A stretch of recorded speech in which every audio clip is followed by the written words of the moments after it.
There are 5 core tools that every woodworker needs. And this is a bold statement, and it may split the room, but one of those 5 has to be the humble block plane. It fixes what machines can't, and it's the fastest way to make small adjustments, flush trimming, chamfers, and so on. But here's the issue. If everyone needs one, then which one? Is there a one size that fits all option? Let's find out. But to do this right, we need to start with the money. You see, block planes range in price from a sandwich to a second-hand car. And not everyone can afford the top end of the market. In fact, those who can still may not justify that spend on a block plane. So that's what's led me to today's challenge.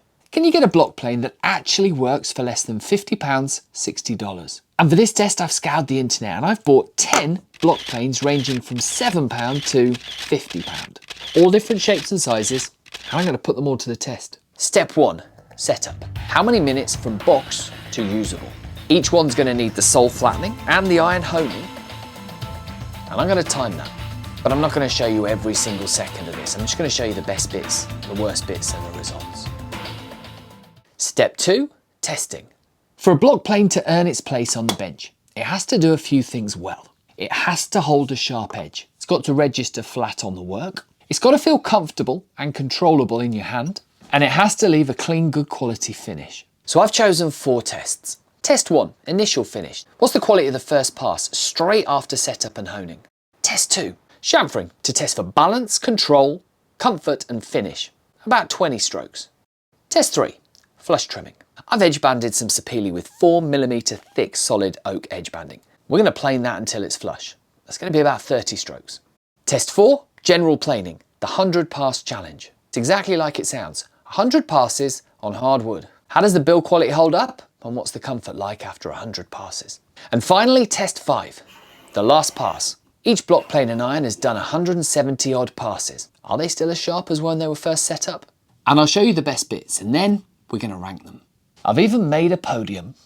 It's not a very good podium, but it's a podium. And just know, there are links to all of the planes tested down in the description. So when you get to the end of the video and you know which one you like, you can check it out for yourself.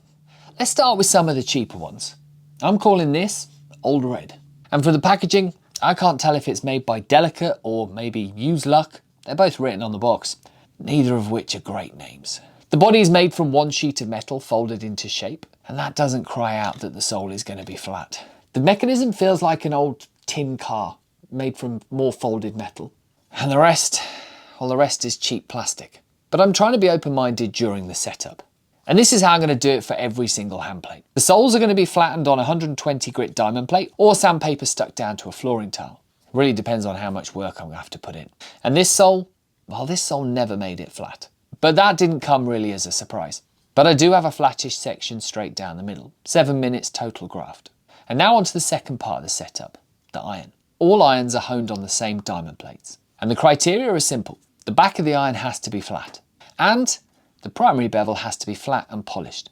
And lastly, a secondary bevel needs to be created. Once that's done, I get it razor sharp on the diamond plates, finishing it off on the strop. Total time spent on the iron, 16 minutes. Now a quick look at this plane shows you what cheap gets you. There's no real support under the iron.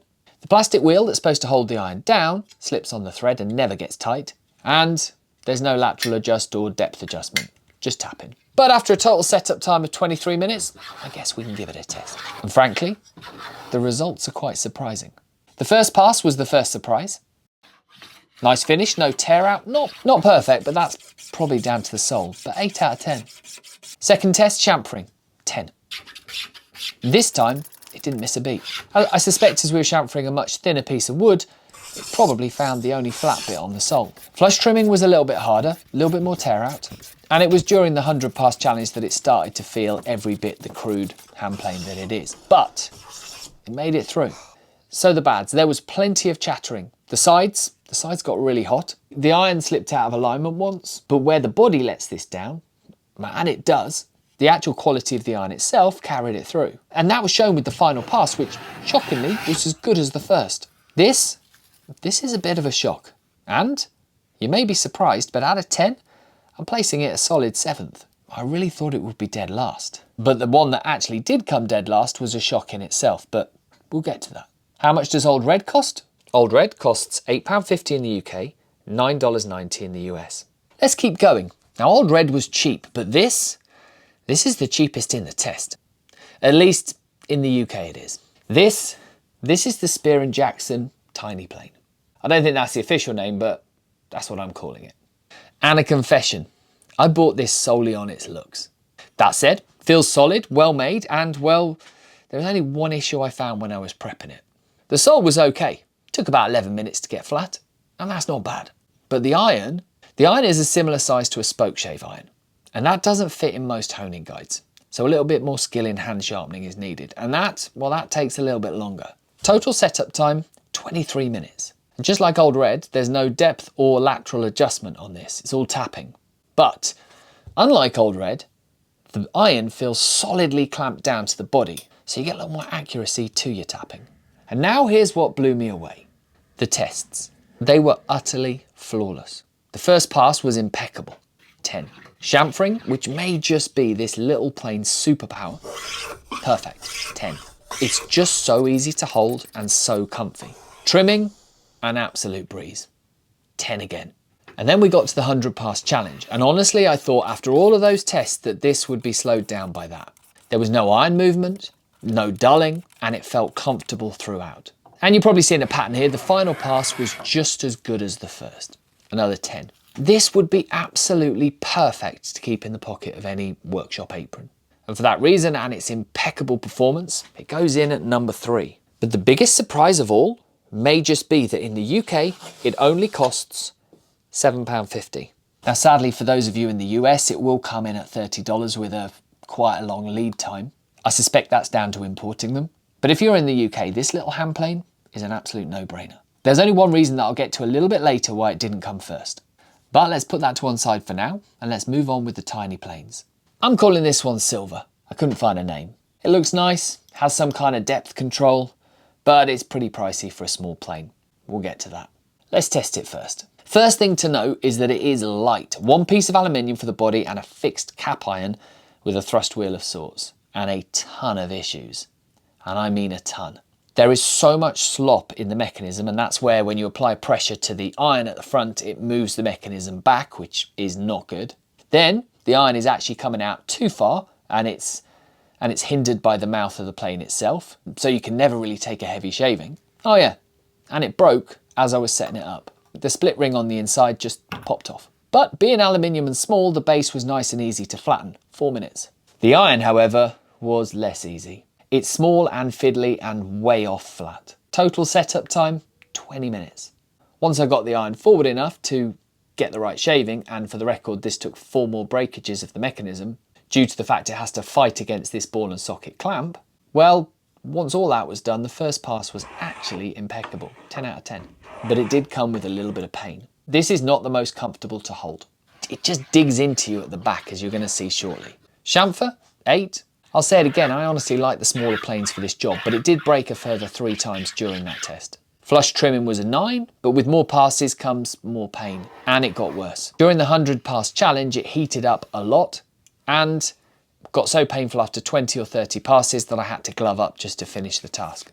The iron actually was one bright point in an otherwise disappointing plane. The final pass was minorly worse than the first. But because of the breaking and the pain, this is a do not buy. And as we place it in number 9, you may be shocked at quite how pricey this is. This will cost you £24 in the UK, $24 in the US. Onward to the last of the mini planes. And if you recognise this, it's because it's a rip-off of the Bridge City Tools version. Now that one is a work of art and precision. This one is not. But is it any good? It's a little bit more complicated than the other two. It has the depth guide and the same ball and socket joint as the last, but no slip rings. And a sliding mouth to help you with tear out. That could be good. Another aluminium sole means it only took 2 minutes to get flat. And unlike the last one, the iron was actually outstanding out of the box. Already flat on the back and pretty good on the bevel. Setup time total 6.5 minutes. Now to the tests. First pass, 10. Chamfer, 10 again. You really have to love smaller planes for that job. Flush trimming, however, threw up an issue. You see, these adjustment knobs on the side for the lowerable side pieces, they're actually lower by 1mm or 0.5mm than the base itself. So when you're flush trimming or working on a wider board, well, they're going to dig in before your iron actually gets to the wood.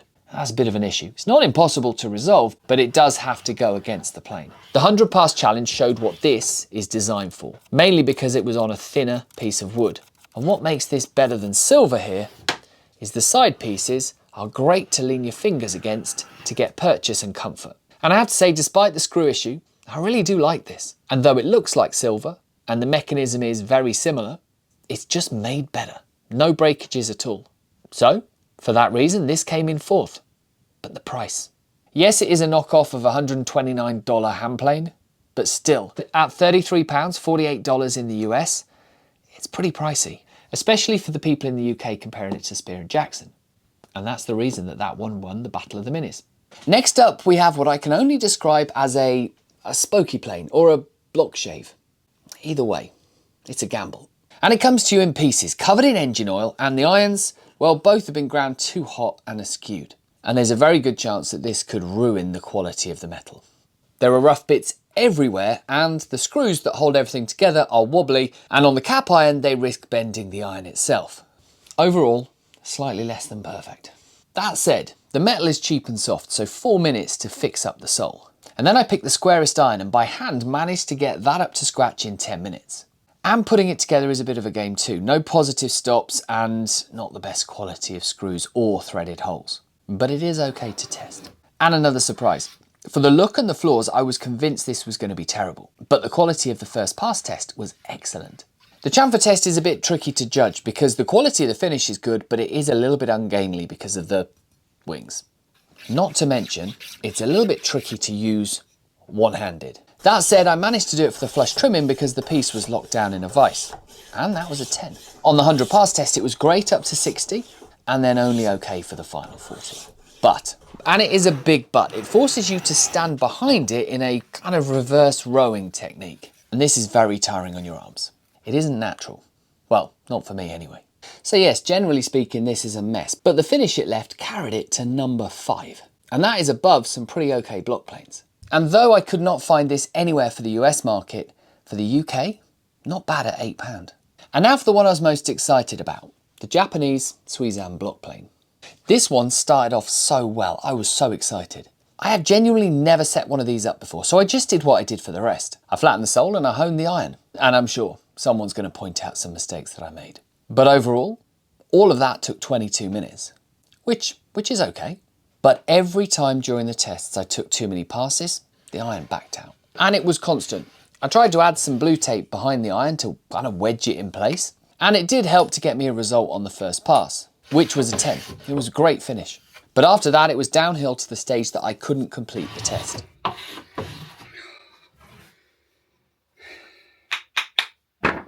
So, sadly, it places last. And I'm convinced it was me that did something wrong. Maybe I need to get a slightly pricier one with a chip breaker wedge. But at £30 in the UK or $14 for the no brand one I found in the US, if you're going to get one of these, I would suggest doing a decent amount of research on how to set it up first. Now these last 4 are all fairly similar in look and style. So I'm going to whiz through them all together. And here's what we've got. We've got the cheaper Stanley with no mouth adjustment. We've got the Magnusson, which is the biggest in class. We've got an interesting Toolzone hand plane, which comes with a little bit of a story, which has an adjustable mouth. And then we've got my old faithful Stanley block plane. This is my everyday use block plane. So let's start with the Toolzone cheap Amazon purchase. This one comes with a warning. There are a load of similar looking ones of these on Amazon, but they all look slightly different. So for that reason I ordered 2. The same plane arrived in the same box from the same company. And if you take a look compared to Old Faithful here, you can see that this is a Stanley generic knockoff. And it leads to another saga with this one that I'll tell you about shortly. But first, let's look at its competitors. Let's take the Magnusson first. As I said, this is the largest hand plane in the test. And it took a total of 26 minutes to set up. Absolutely everything on it needed work. And here's a quick assessment of the hand plane. There's very little support for the iron, only this tiny area at the back and then the mouth of the plane itself. And every time you adjust it, you just hear metal grinding on metal. But it does have depth adjustment, even though it has no lateral adjustment, and I did get it ready to be tested.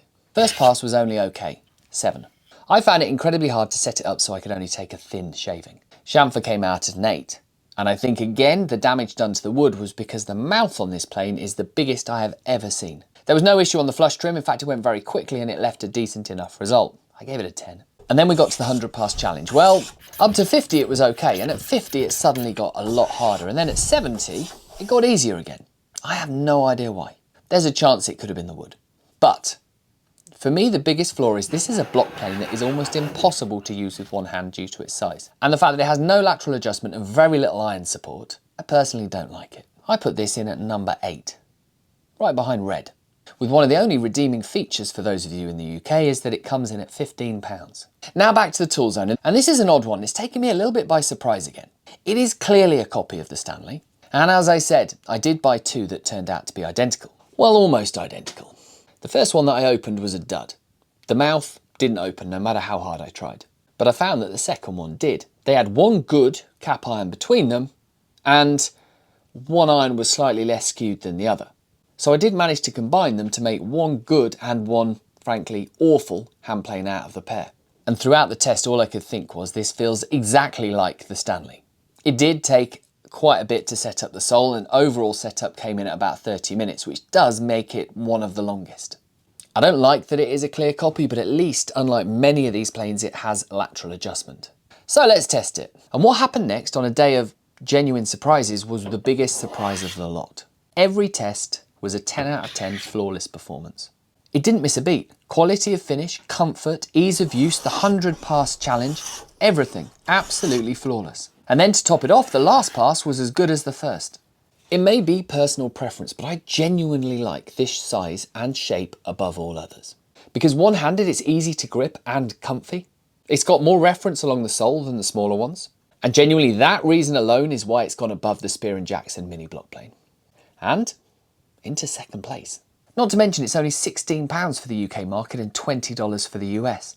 Now I can already hear some of you saying, how can you possibly be so confident about this after only 200 passes? Well, for you lot, I've taken these two block planes back to that piece of sapele and I've run them through until they can go no further. It's a bit long for this video, but I've made it available to all Patreon members, paid and free. So you want to see how far you can push the cheapest of the block planes? Head over there and take a look. Now we move on to the Stanley No Mouth, as I've been starting calling it. Though it carries the historic Stanley name, out of the box, this was terrible. The sole was way off. And worse, after 15 minutes of hard graft, I still found it impossible to clear the high spots front and back of the mouth, which is the worst place to have high spots. And the iron took a further 12 minutes to set up too. But going in its favour, it does have lateral adjustment and the iron is far better supported than the Magnusson. But the tests were a flop. Both the chamfer and the first test came out as a 6.